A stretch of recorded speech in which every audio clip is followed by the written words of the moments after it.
Hi viewers, இன்றைக்கி இந்த வீடியோவில் மதுரை மாவட்டத்தில் சோழவந்தான் பக்கத்தில் இருக்கிற திருவேடகம் அப்படின்ற கிராமத்தில் இருக்கிற திரு ஏடகநாதர் கோயிலுக்கு தான் வந்திருக்கோம். இந்த கோவிலோட வரலாறையும் சிறப்பையும் இந்த வீடியோவில் பார்க்கலாம். வாங்க வீடியோக்குள் போகலாம்.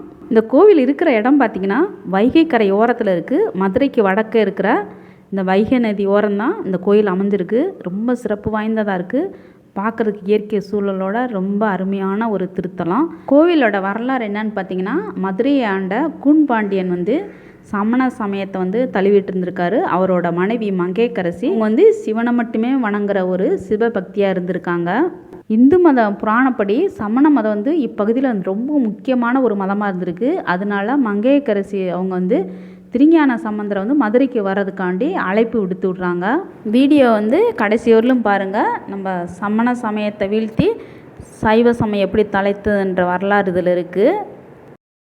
திருஞான சம்பந்தரும் வேதாரண்யத்துலேருந்து மதுரைக்கு வர்றாரு. அரசியோட கோரிக்கையை ஏற்று அவருக்கு ஒரு இடத்துல தங்க வைக்கிறாங்க. அங்கே தங்குற இடத்த அறிஞ்ச சமணர்கள் திருஞான சம்பந்தர் தங்கியிருந்த மடத்துக்கு தீ வச்சுறாங்க. அப்போ திருஞான சம்பந்தர் பையவே சென்று பாண்டியனுக்கு ஆகவே அப்படின்னு சொல்லிடுறாரு. அந்த வெப்பம் போய் பாண்டியனுக்கு வெப்பு நோய் ஆயிடுது. பாண்டிய மன்னரான கூன்பாண்டியரோட வெப்பு நோயை தீர்க்கறதுக்காண்டி சமணர்களும் திருஞான சம்பந்தரும் அவருடைய உடலை பகுதி பகுதியாக பிரிச்சுக்கிறாங்க. ஒரு பகுதி சமணர்கள் வைத்தியம் பண்ணுறாங்க, இன்னொரு பகுதியை திருஞான சம்பந்தர் வைத்தியம் பண்ணுறாங்க. சமணர்கள் எடுத்துக்கிட்ட பகுதியில் எந்த ஒரு முன்னேற்றமும் இல்லாமல் இன்னும் கொஞ்சம் எரியறது அதிகமாக இருந்திருக்கு.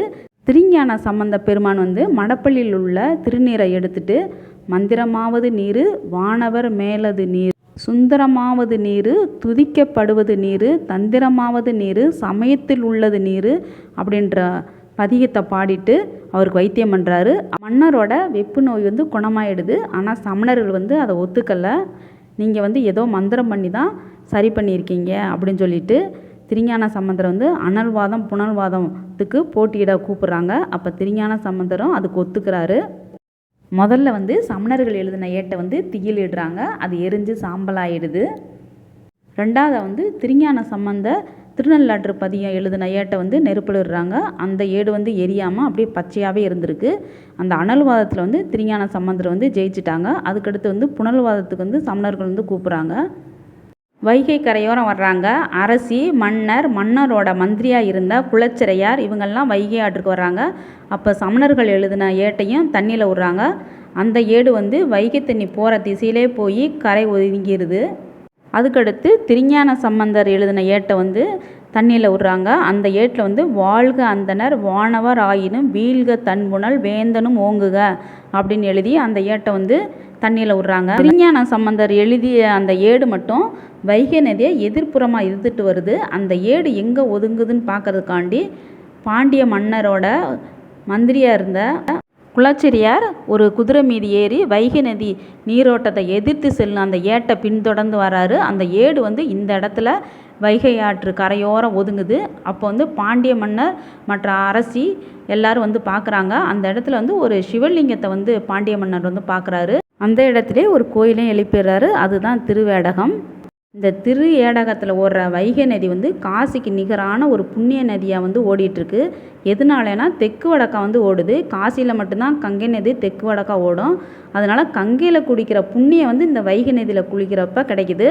வாழ்நாள் பூரா நம்ம காசியில் இருந்த புண்ணியம் இந்த வைகை நதியில் குளிக்கிற ஒரு நாளில் நமக்கு கிடைக்குது.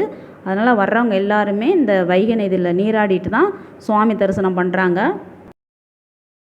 இந்த கோவில் தேவார பாடல்கள் பாடப்பெற்ற பாண்டிய நாட்டு தலத்தில் 4வது தலமாக நம்ம வணங்கிட்டு இருக்கோம். திருஞான சம்பந்தர் அவருக்கு தனியாக ஒரு சன்னதி வச்சுருக்காங்க.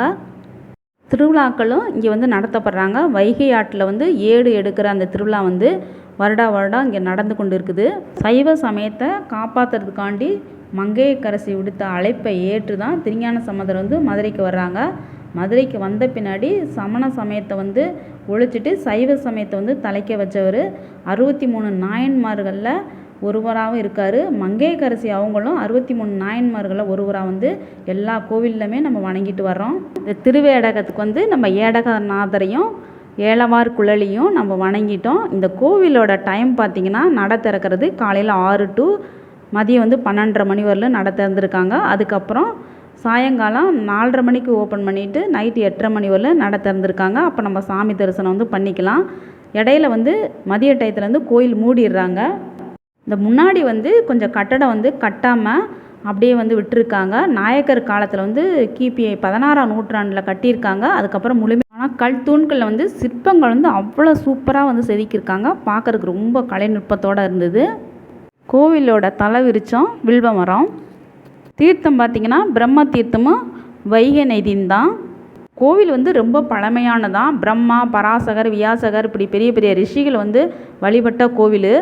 அது இல்லாமல் இங்கே இருக்கிற கால பைரவருக்கு வந்து ரொம்ப விசேஷம்லாம் பண்ணுறாங்க சிவராத்திரி அப்போ. நீங்களும் மதுரைக்கு வந்தீங்கன்னா சோழவந்தானுக்கு பக்கத்தில் இருக்க திருவேடகத்துக்கு வந்து ஆலயத்தை வழிபாடு பண்ணிவிட்டு வைகை ஆற்றில் குளிச்சுட்டு எப்படி இருந்துச்சு உங்கள் அனுபவம்னு சொல்லுங்கள். அடுத்த ஒரு சூப்பரான வீடியோவில் பார்க்கலாம். Bye bye.